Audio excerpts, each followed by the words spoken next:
세상의 어떤 책이나 또 세상의 어떤 종교의 경전에도 구원에 이르게 하는 지혜가 없습니다. 구원에 이르게 하는 지혜는 오직 성경에만 있어요. 그러므로 기독교 외에는 모든 종교가 다 헛것이다 라는 말씀을 여러분에게 드립니다. 디모데후서 3장 15절을 한번 열어볼까요? 또 네가 어려서부터 성경을 알았나니 성경은 능히 너로 하여금 그리스도 예수 안에 있는 믿음으로 말미암아 구원에 이르는 지혜가 있게 하느니라.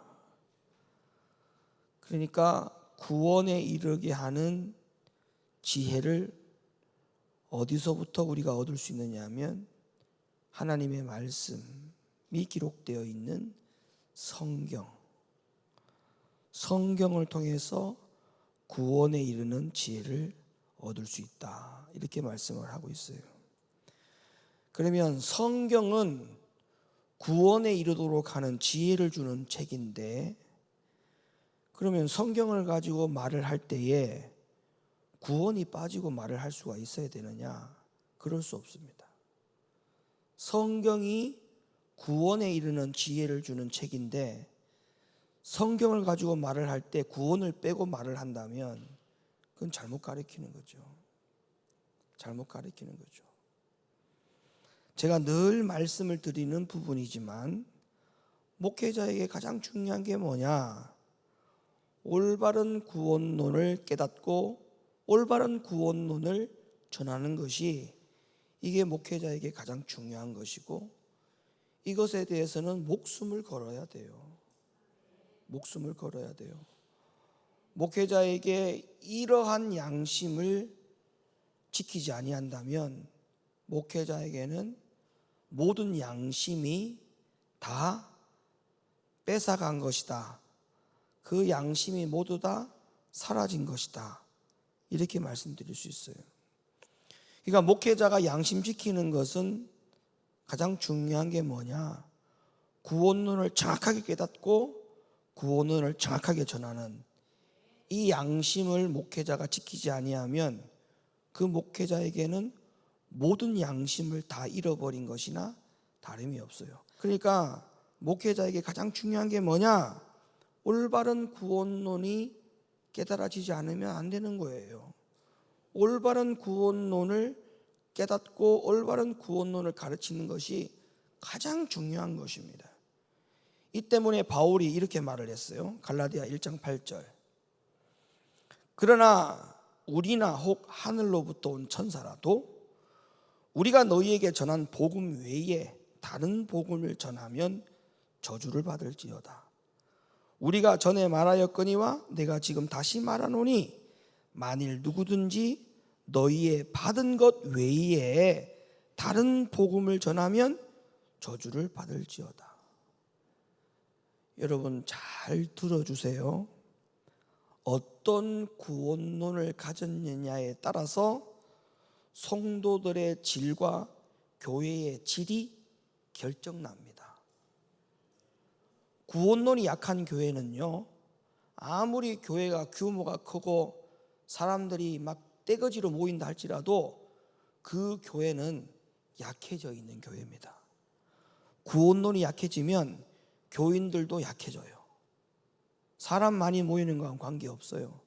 교회 규모하고는 관계없다니까요. 그러니까 교회의 질, 성도의 질은 뭐에 달려있느냐 하면 그 교회에서 말씀하시는 구원론이 얼마나 명확하냐.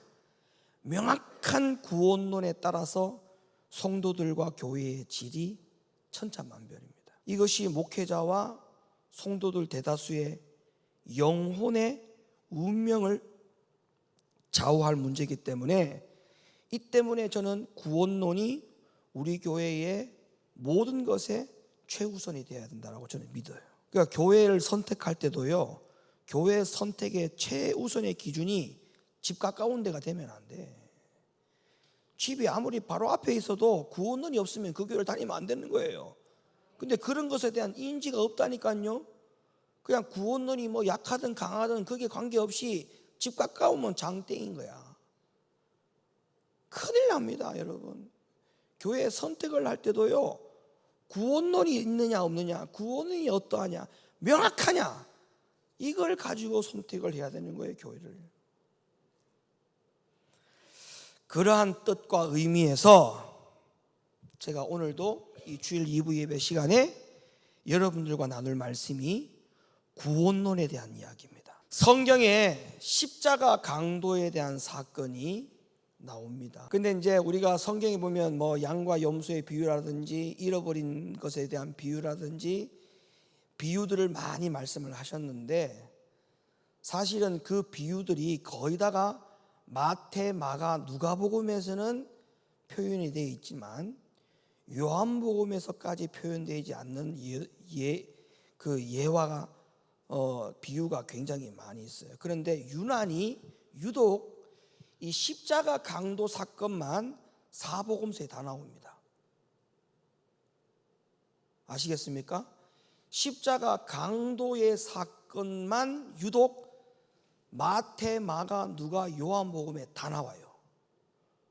요한복음에는 아주 짧게 나와요. 짧게. 요한복음 19장인가 16장에 가보면 예수님께서 십자가에 매달리신 것을 언급하면서 양쪽에 하나씩 매달렸다라고 나옵니다. 요한복음에 보면.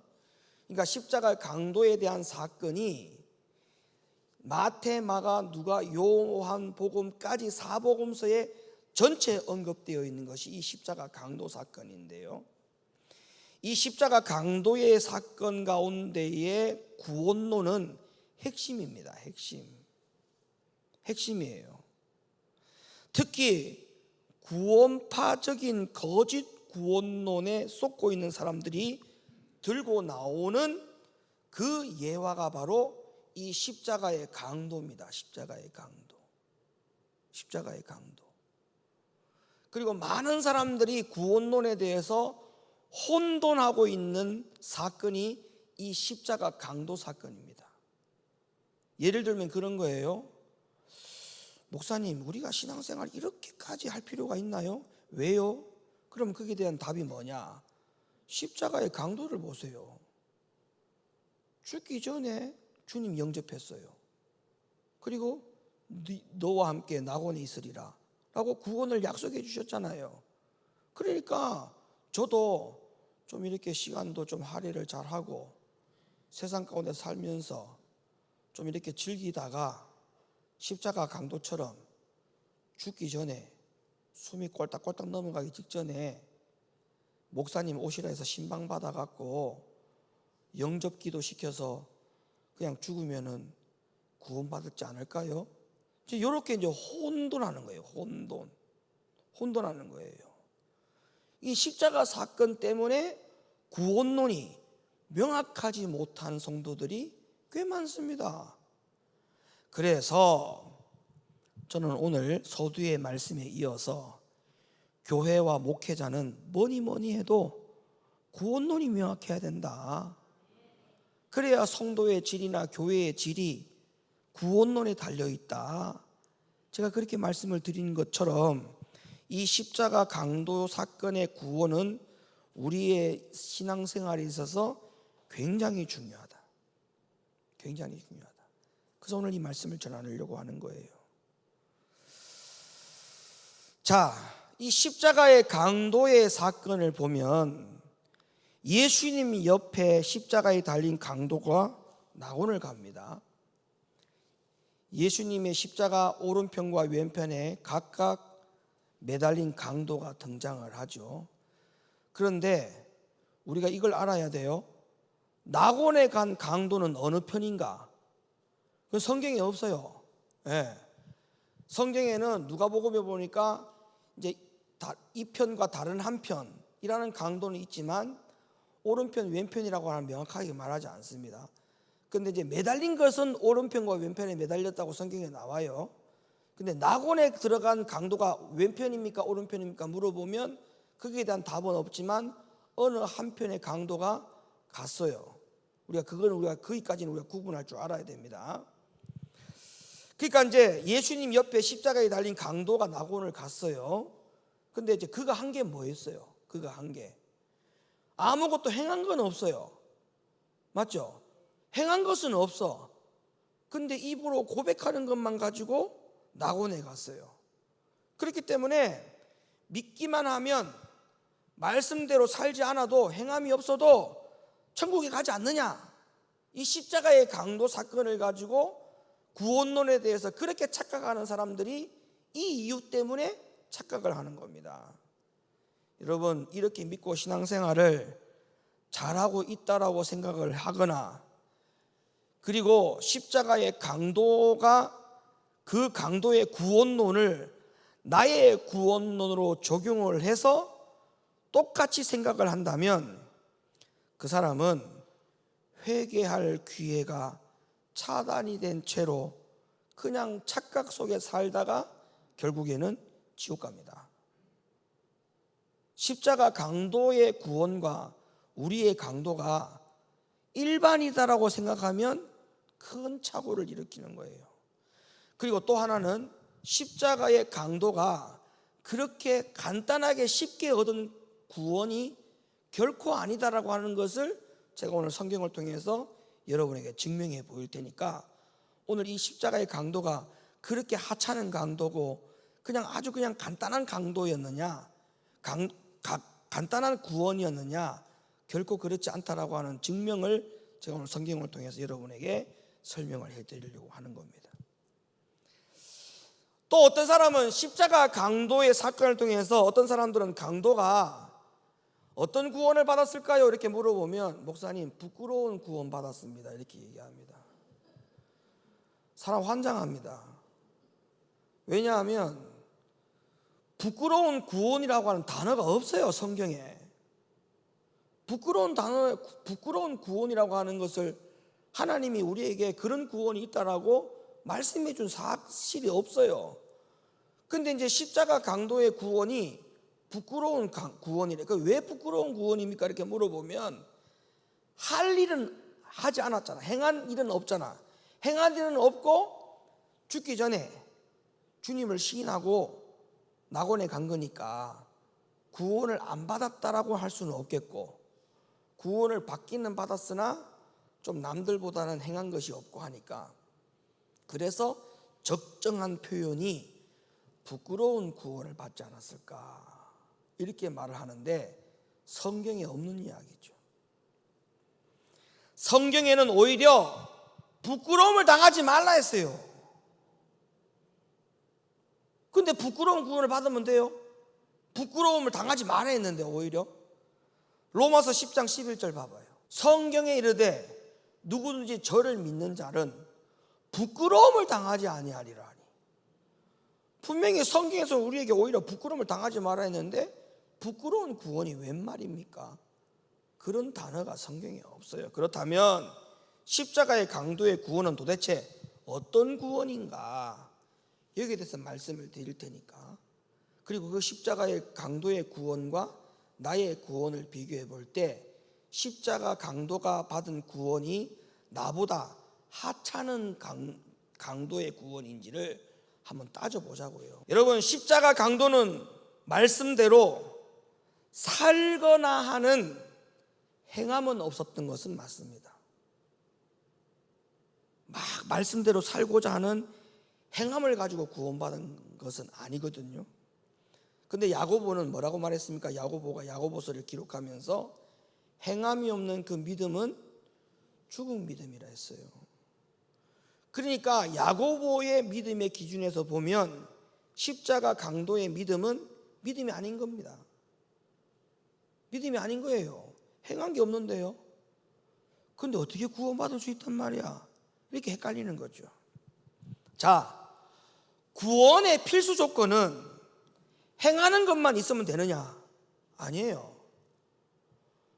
구원의 필수 조건이 행하는 것 말고 또 있습니다. 예수님께서 말씀하셨죠. 회개와 믿음입니다. 행함도 있어야 되지만 행함만 했다고 해서 구원받느냐? 아니요. 반드시 회개와 믿음이 있어야 돼요. 오직 믿음도 아닙니다. 오직 믿음이라는 것은 칼빈의 5대 교리에서 나온 생각이라고 했죠. 성경에서 가르치는 믿음은 오직 믿음이 아니에요. 성경에서 표현하고 있는 믿음은 회개와 믿음이에요. 오직 믿음이 솔라데가 아니라고요. 오직 믿음이 아니에요. 회개와 믿음이라고 했어요. 그렇다면 자, 십자가 강도가 회개했느냐 안 했느냐 이제 그걸 따져보면 되는 거예요. 행함은 없다 하더라도 우리처럼 막 말씀 듣고 또 막 행하려고 하고 말씀 듣고 행하지 못한 것을 막 회개하고 이런 행함은 없었다 하더라도 그러면 십자가 강도가 회개는 있었느냐 없었느냐 우리가 이걸 좀 살펴봐야 돼요.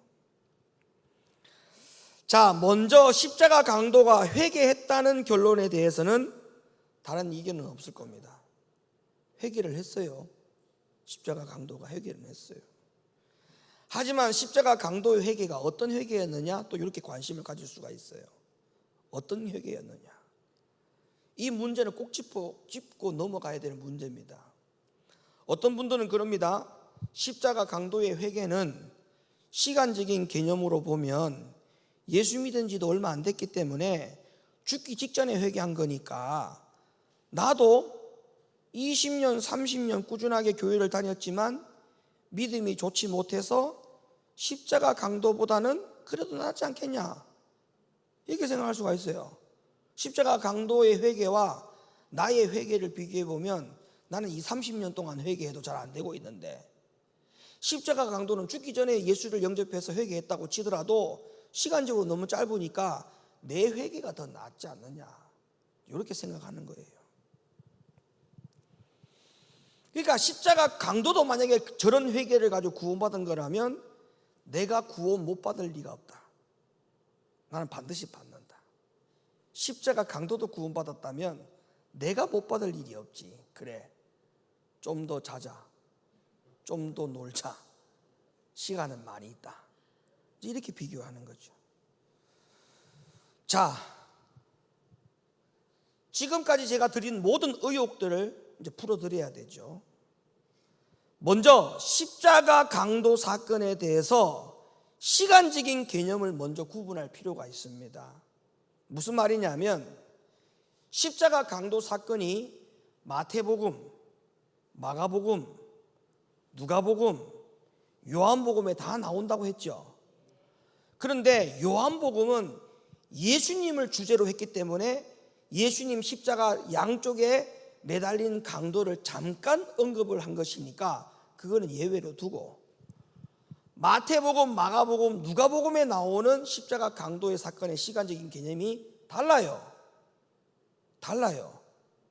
무슨 말이냐면 마태복음 27장에서 십자가 강도 사건을 기록한 마태와 마가복음 15장에서 십자가 강도 사건을 기록한 마가는 십자가에 달린 지 얼마 안 된 후의 상황을 기록한 거예요. 아시겠어요? 마태와 마가는 십자가 강도가 십자가에 매달린 지 얼마 안 된 후부터 상황을 기록한 거예요. 근데 누가복음을 저자한 누가는 마태와 마가와 다릅니다.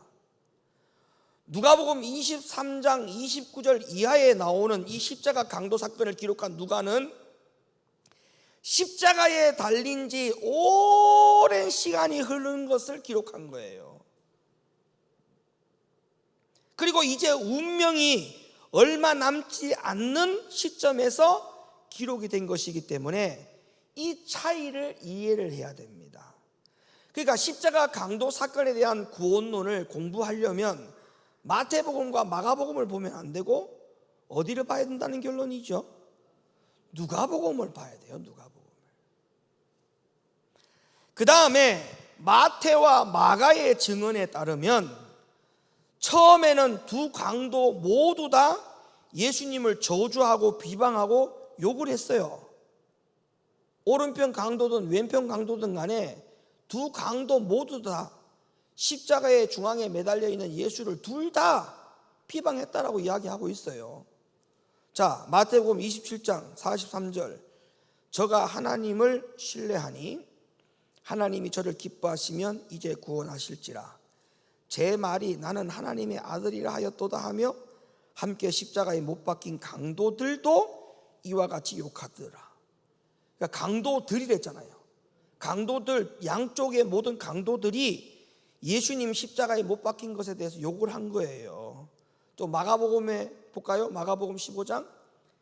이스라엘 왕 그리스도가 지금 십자가에서 내려와 우리를 보고 믿게 할지어다 하며 함께 십자가에 못 박힌 자들도 예수를 욕하더라. 그러니까 두 강도 모두 다 예수님을 처음에는 욕을 했다고요. 비방했다고요. 그런데 누가복음에 누가 기록한 걸 볼까요? 누가복음 23장 40절. 자, 하나는 그 사람을 꾸짖어 가로되 네가 동일한 정죄를 받고서도 하나님을 두려워 아니하느냐. 다시, 하나는 그 사람을 꾸짖어 가로되. 그러니까 한편의 강도가 반대 다른 편에 있는 한 강도에게 꾸짖는 거예요. 뭐라고 꾸짖느냐 하면 네가 동일한 정죄를 받고서도 하나님을 두려워하지 않느냐. 41절. 우리는 우리의 행한 일에 상당한 보응을 받아서 이렇게 십자가에 매달리는 것은 당연하다. 그러나 여기에 지금 중앙에 매달려 있는 이 사람의 행한 것은 옳지 않는 것이 없다. 이 사람은 지금 십자가에 달릴 이유가 없는데도 불구하고 십자가에 달린 것이다. 이렇게 말하는 거예요. 그러면 마태복음과 마가복음에는 이 부분이 없어요. 누가복음에만 이 부분이 있어요. 그러면 누가복음은 십자가 강도의 사건에 대해서 어디다가 초점을 맞춘 거예요? 구원에 대해서 초점을 맞춘 거예요. 그러면 이 누가복음에서 십자가 강도 사건에 대해서 누가가 이것을 기록하면서 이렇게 기록을 해놓은 것은 이 십자가 강도가 어떻게 회개를 했느냐라고 하는 것을 우리에게 가르치기 위함이라는 겁니다. 그럼 보세요. 분명 십자가 강도는 처음에는 예수님을 비방하는 자였습니다. 예수님을 비방하는 자에서 어떤 사람으로 돌아섰느냐? 하나님을 두려워하는 사람으로 돌아섰어요. 40절 다시 봐봐요. 40절. 하나는 그 사람을 꾸짖어 가로되 네가 동일한 정죄를 받고서도 하나님을 두려워 아니하느냐? 처음에는 예수님을 비방하는 자였거든요. 예수님을 비방하는 자에서 어떤 사람으로 돌아섰다고요? 하나님을 두려워하는 사람으로 돌아섰어요. 요거 회개가 맞아요, 안 맞아요? 그리고 그냥 입에 발린 회개입니까? 이거는 입에 발린 회개가 아니에요. 하나님을 두려워할 정도로 회개를 한 거예요. 아멘입니까? 처음에는 이런 자가 아니었어요. 이 십자가 강도가. 이 십자가 강도 처음에는 예수님을 똑같이 비방하는 자였다고요. 비방하는 자가 하나님을 두려워하는 자로 돌아섰어요. 이 차이를 알아야 돼요. 그러니까 입에 발린, 그냥 십자가에 매달려 있으니까 죽을 때가 다 됐으니까 마지 못해서 내가 이제 할 수 있는 건 죽는 것밖에 없는데 내가 믿자야 본전이 있어요. 죽으면 천국 간다는데 내가 왜 그 정도 못해? 나 예수 믿어요. 그런 정도로 회개한 게 아니라니까요. 이게 지금 하나님을 두려워하는 사람으로 바뀌었어요. 지금 하나님을 두려워하는 사람으로. 그 다음에 십자가 강도는 죄악의 편에 섰어요. 처음에는 죄악의 편에 섰다니까요. 그런데 이제는 악한 자를 꾸짖었어요. 처음에는 죄악의 편에 서 있다가 이제는 악한 자를 오히려 뭐 했어요? 꾸짖었죠. 그 다음에 예수님을 변호했어요. 악한 자를 변호한 게 아니고 악한 자를 꾸짖고 예수님을 변호했어요. 그럼 이건 진정한 회개가 아닙니까? 진정한 회개 맞죠? 누가복음 23장 42절 열어봐보세요. 가로되 예수여 당신의 나라에 임하실 때에 나를 생각하소서 하니. 이 말씀의 근거에 의하면 십자가 강도는 처음에는 예수님을 비방하는 자였고 악의 편에 서서 악을 도모하는 자였는데 십자가 강도가 오히려 하나님을 두려워하는 편에 섰고, 죄를 꾸짖는 위치에 서 있고, 이 악한 것을 변호하는 것이 아니라 이제 예수님을 변호하는 쪽에 섰고, 마지막에는 하나님 나라를 부정하고 살았던 이 강도가 하나님 나라를 인정하는 사람으로 바뀌었어요. 맞죠? 하나님 나라를 부정하고 살았어요. 근데 이제는 하나님 나라를 인정했어요. 그 다음에 십자가 강도가 처음에는 모든 것의 주인이 자기였어요. 근데 이제는 이 주인이 바뀌어서, 주인이 나에서 예수님으로 바뀌었어. 하나님 나라로 바뀌었어요. 그 자기 자신이 주인이었던 삶을 이제는 하늘나라가 있음을 알고, 하늘나라의 주인이 예수님이라는 사실도 알았기 때문에 내 자신을 하나님 나라를 소망하는 사람으로 이제 바뀌었어요. 그렇다면 십자가 강도는 행한 것은 없었지만 구원의 필수 조건, 또 다른 필수 조건은 회개와 믿음이죠. 그러면 회개를 했느냐? 참된 회개를 했느냐? 참된 회개한 게 맞잖아요. 그러니까 죽기 전에 호수 꽂아놓고 숨이 깔딱깔딱 넘어가면서 그냥 목사님 신방해가지고, 목사님 우리 아버지 돌아가시기 전에 영접기도 시켜주세요. 천국 가야 돼요. 그래, 아니 할 수도 없고 안 할 수도 없고, 그냥 이거 어떻게 안 하면 또 교인 시험 들고 하자니 양심에 걸리고, 뭐 어쩔 수 없이 하는 거야. 그냥 구원은 목사에게 있는 게 아니고 하나님 손에 맡겨 있으니까 애따 모르겠다 하자. 그러니까 숨이 꼴딱꼴딱 넘어가는데, 주님 이 영혼 불쌍하게 생각해 주시고 기도하죠. 그 영접하라. 숨이 꼴딱꼴딱 넘어가는데, 예수님 따라해 보세요. 예수님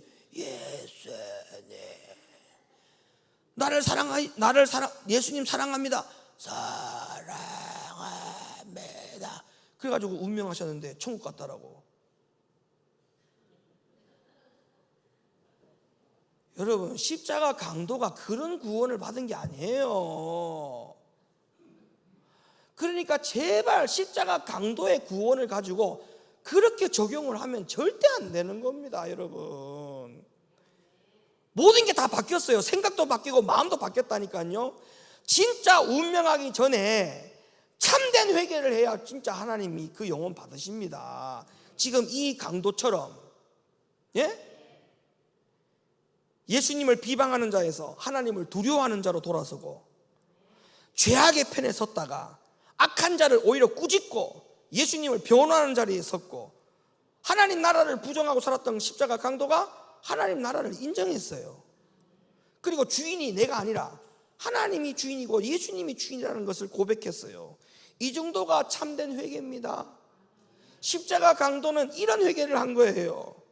마태복음 3장 8절. 그러므로 회개에 합당한 열매를 맺으랬잖아요. 그러면 참된 회개가 뭐냐? 합당한 열매가 나는 것이 참된 회개라 했죠. 그러면 지금 십자가 강도가 보세요. 합당한 열매가 나타난 회개잖아요. 맞잖아요. 합당한 열매가 나타났잖아요. 처음에는 예수님을 비방했는데 하나님 편에 선 사람으로 열매가 나타났잖아요. 처음에는 악한 자의 편에 섰는데 악한 자를 지금 꾸짖었잖아요. 그리고 예수님을 변호했잖아요. 합당한 열매를 맺었잖아요. 마태복음 3장 8절에서 말씀하시는 구원의 필수 조건 항목 안에 십자가 강도가 들어갔습니까? 안 들어갔습니까? 들어간 거예요 지금. 더군다나 제일 중요한 거, 제가 이제 소두에 이 십자가 강도의 사건을 가지고 많은 분들이 혼돈하기를, 목사님 그 사람이 우리들처럼 말씀대로 산다고 순종한 게 뭐가 있습니까? 몸부림치기에 뭔가 있습니까? 야고보 기자는 행함이 없는 믿음은 그 자체가 죽은 것이라 했는데 뭐 행한 게 뭐가 있습니까? 에이, 그렇게 다부지게 신앙생활 안 해도 십자가 강도처럼 그렇게 살아도 우리도 다 구원받아요. 그렇게 그 구원에 대해서 얕잡아 본다는 거예요. 십자가 강도의 구원에 대해서. 그런데 잘 봐봐요. 진짜 행하지 않았을까요? 십자가 강도가 진짜 행함이 없다고 생각합니까? 십자가 강도가 행함이 없었다고 생각합니까? 자, 보세요. 저는 성경을 볼 때 누가복음에 나타나는 십자가 강도는 행함이 있었어요. 아니, 행함이 있었다 정도가 아니고 모든 것을 총동원해서 행했어요. 무슨 말이냐? 저를 보세요. 십자가에 매달린 강도가 할 수 있는 게 뭐밖에 없습니까? 매달려서 할 수 있는 게 뭐밖에 없어요? 말. 그 다음에 이거 말고는 할 수 있는 게 없어요. 제한적이에요. 십자가에 매달린 강도가 할 수 있는 행함이라는 것은 말하고 생각하는 것 말고는 아무것도 할 수 없어요. 근데 말과 생각이 아까 회개 안에 다 들어가 있었죠. 회개를 한 것에 다 나왔죠. 그러면 십자가 강도는 행함을 할 수 있는 제한적 행함에서 모든 걸 다 동원한 거야. 맞습니까? 모든 걸 총동원시킨 거예요. 십자가 강도는, 매달려 있는 십자가 강도의 입장에서는 행할 수 있는 모든 것을 총동원해서 다 행한 거예요. 그러니까 십자가 강도의 구원이 그렇게 아주 얕잡아 볼 구원이 아니라니까요, 여러분. 아니, 십자가에 매달려 있는 강도가 할 수 있는 게 뭐가 있습니까? 믿음을 보일 수 있는 행함을 보일 수 있는 믿음이 제한적이지 않겠습니까?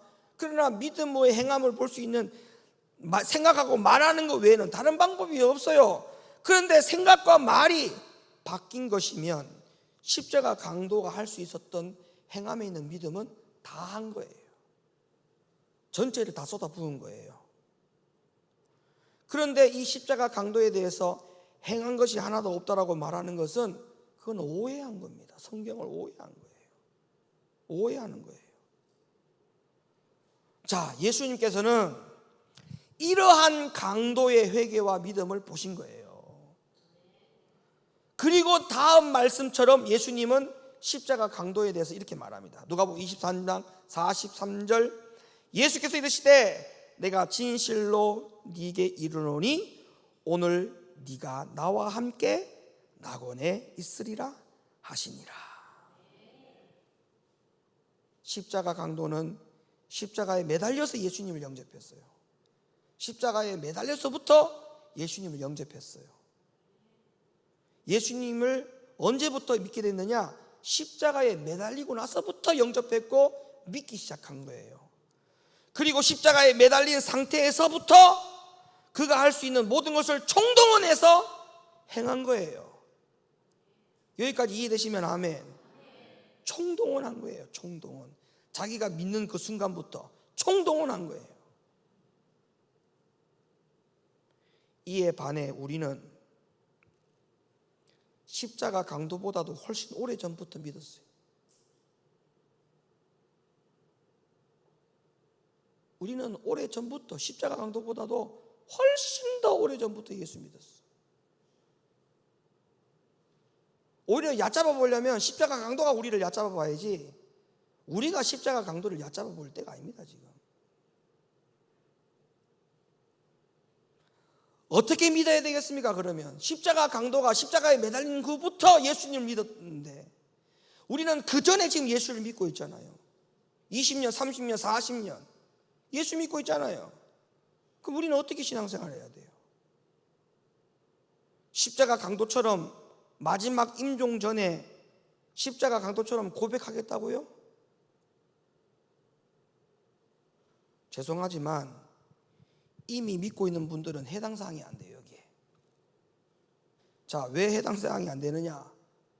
성경을 보세요. 여러분은 여기 해당 사항이 안 돼.